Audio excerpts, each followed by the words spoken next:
Hello friends, chapter 17 शुरू करते हैं। The diary of young girl.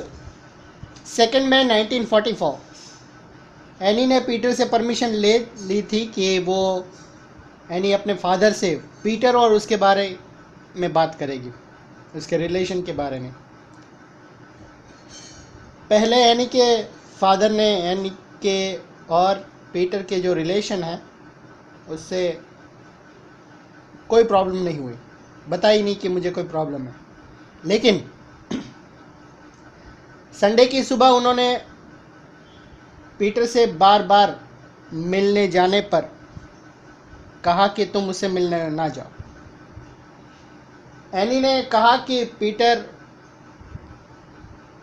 अच्छा लड़का है, लेकिन उसके फादर ने कहा कि नहीं, वो कैरेक्टर का अच्छा लड़का नहीं है और वो आसानी से अच्छाई के साथ साथ बुराई से भी इम्प्रेस हो सकता है। इसलिए एनी के फादर ने एनी को उसके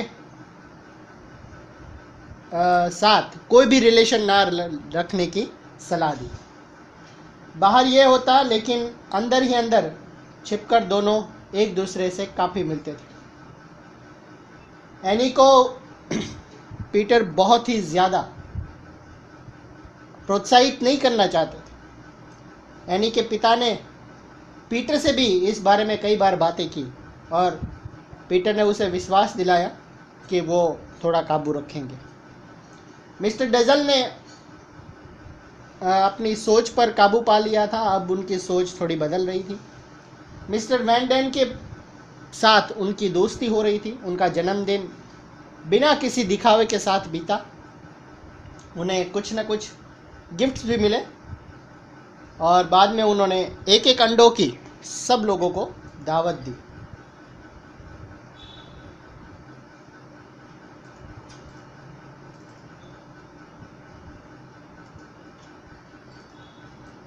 थर्ड में 1944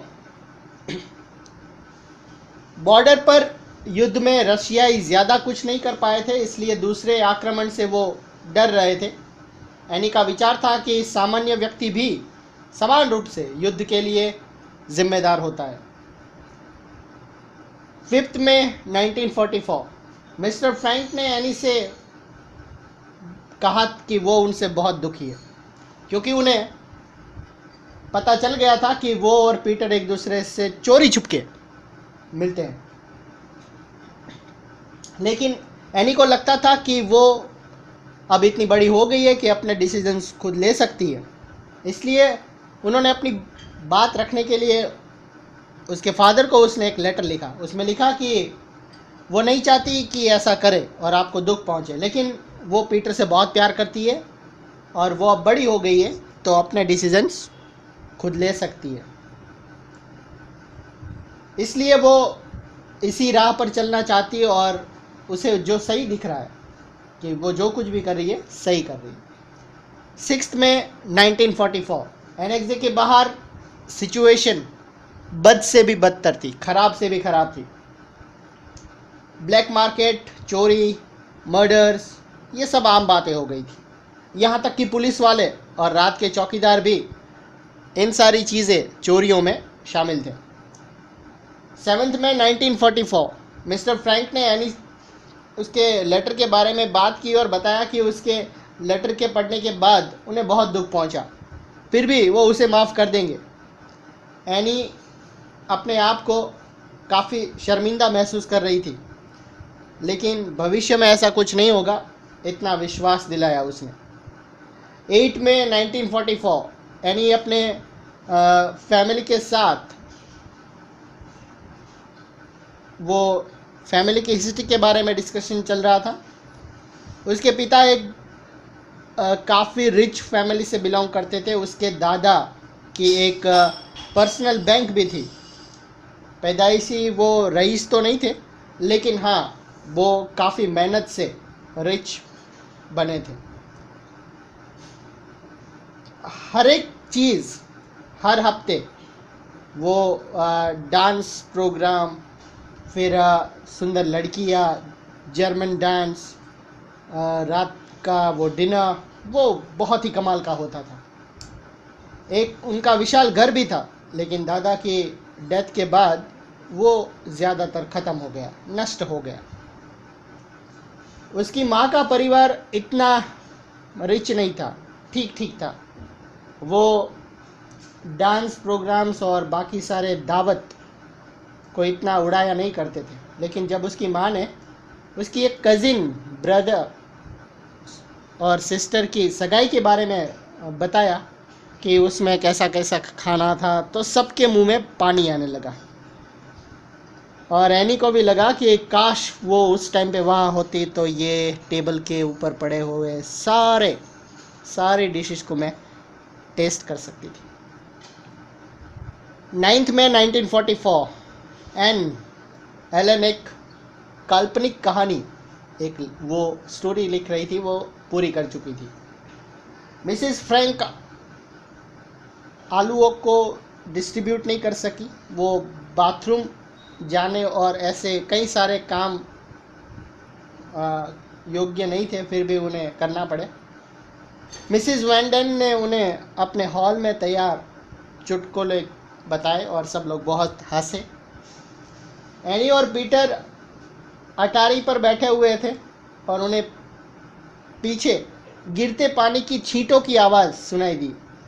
Peter dashed up the loft only to found Mossy the car cat peeing.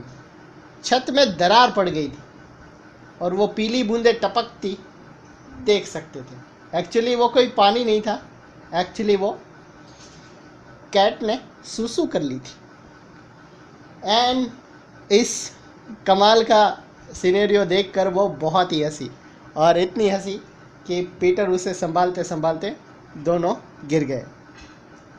मस्ती कर रहे थे। 11 मई 1944 अगले दिन उनके पास फिर से हंसने का एक मौका था। पीटर के बाल काटे जाने थे उस दिन। बाल काटने वाला कोई और नहीं था, उसकी मदर मिसेस वैंडन खुद थी। उन्होंने कैंची खोजने की बहुत ट्राई की, लेकिन उसे मिली नहीं। एंड में जब उन्हें मिली तो उन्होंने पीटर का हाथ पकड़कर खींचा, लेकिन पीटर एक छोटे बच्चे की तरह बहुत रो रहा था और उसे घसीटते हुए मिसेस वॉन्डन ला रही थी।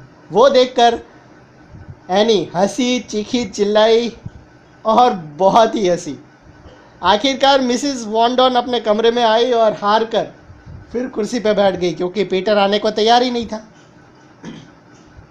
वो ज़्यादा गुस्से में आ गई थी।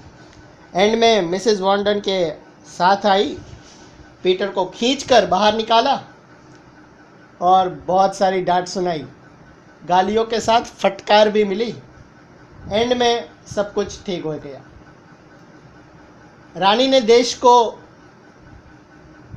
एक लेक्चर दिया, संबोधित किया कि वो नेदरलैंड से वापस आएगी। बाद में प्रधानमंत्री गेरब्रैंडी और पादरी ने भी भाषण दिया। 11 मई 1944 एन अपने आप को बुक्स पढ़ने में ही बिजी रखती थी। उसने बाइबल पढ़ने का विचार किया। उसकी विश एक जर्नलिस्ट बनने की थी। अपनी डायरी में के आधार पर उन्होंने एनेक्स के सीक्रेट्स नाम की एक बुक पब्लिश करने का सोचा था। 13 मई 1944 13 में एक अच्छा दिन था, क्योंकि मिस्टर फ्रैंक का जन्मदिन और साथों साथ उनकी शादी की सालगिरह भी थी, 19वीं। मिस्टर फ्रैंक को बहुत सारे गिफ्ट मिले, बहुत सारे, जिसमें ऐसे कई सारे गिफ्ट, जैसे कि मिस्टर कगलर ने उन्हें नेचर के आधारित एक बुक गिफ्ट में दी थी। मिस्टर डजल ने उन्हें द कैनल ऑफ एम्स्टर्डम दिया। वैन डेन ने बहुत ही सुंदर तरीके से लपेटा हुआ एक बक्सा जिसमें 3 अंडे थे और एक बियर की बोतल भी थी, एक दही का जार, योगर्ट और एक टाई गिफ्ट के तौर पर दी।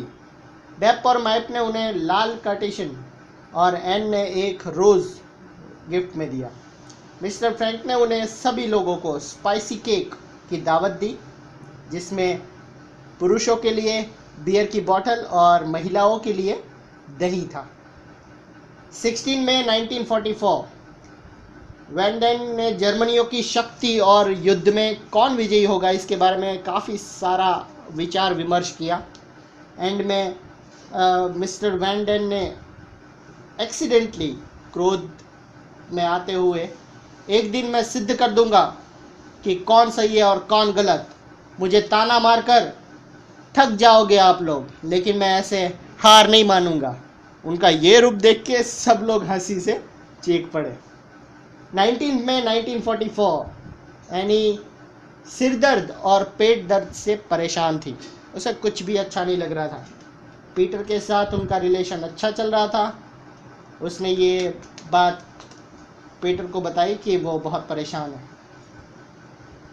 20 मई 1944 पिछली रात एनी अटारी पर से नीचे आई तो उनका ध्यान एक गुलाबी रंग का बहुत ही खूबसूरत फ्लावर वास के ऊपर पड़ा। उसकी माँ वो पानी जो गिरा हुआ था वो साफ कर रही थी। मार्गरेट कागज़ से वो फर्श पोंछ रही थी। एनी रोने लगी और जर्मन भाषा में कुछ बड़बड़ाने लगी। सब लोग हंसने लगे।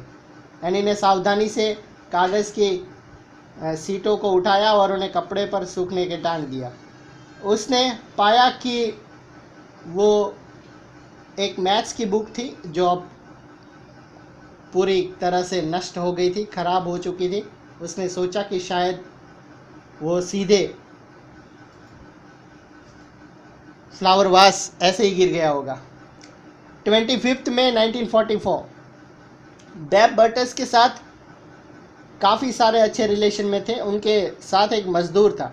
एन ने महसूस किया कि वो ज़्यादा खुश नहीं है क्योंकि बर्टस और बेब वो प्रेम नहीं करते, किंतु बेब ऐसा करती है क्योंकि उसके पिता का स्वास्थ्य, उनकी तबीयत ठीक नहीं रहती थी।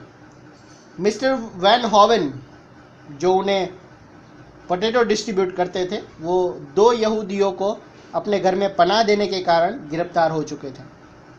इस घटना में एनेक्स के निवासियों को काफ़ी हिला दिया था क्योंकि उनकी आलू का मतलब पोटैटो डिस्ट्रीब्यूशन उनका बंद हो गया था। 26 मई 1944 यानी बहुत ही मजबूर महसूस कर रही थी अपने आप को क्योंकि मिस्टर वैन हॉवन की गिरफ्तारी उन्हें कंप्लीटली अंदर से तोड़ चुकी थी। चिंता, डर, निराशा सभी के चेहरे पे साफ झलक रही थी। माइप और मिस्टर कगलर ने अपनी ऊपर सारे बोझ ले लिए थे। सीवर फिर जाम हो गए थे। पानी और टॉयलेट की जो गंदगी थी वो बाहर नहीं जा रही थी। सब लोग सोचने लगे कि अगर पाइप तोड़ने वाला या जोड़ने वाला नहीं आया तो उनको प्रॉब्लम हो सकती है। उन्होंने बहुत ही शांति से एक के बाद एक काम शुरू किए और एंड में सब कुछ ठीक हो गया। मिस्टर कगलर से कहा कि वो हाल ही में एंटी सेमिटिज्म को उससे ज़्यादा इम्प्रेस हुए हैं, लेकिन मिस्टर फ्रैंक ने सरप्राइज होकर कहा कि ये सब्जेक्ट बात करने के लिए कुछ ठीक नहीं है। एन को सभी अच्छे काम इन फ्यूचर करने थे। वो दुखी थी जैसे उस पर बुरी तरह से दबाव डाला गया हो। वो सिर्फ एक ही बात याद रखना चाहती थी कि वो एक बार ज़रूर जीतेंगे या तो हारेंगे। 31 मई 1944 मौसम काफ़ी चेंज हो रहा था। एनेक्स में बहुत अधिक गर्मी हो रही थी। अब गर्मी बहुत ही असहनीय थी। वो टॉलरेट नहीं कर सकते थे ये सब कुछ। इतनी भारी गर्मी का मौसम सबको दुखी कर रहा था, लेकिन कोई भी कुछ कर नहीं पा रहा था।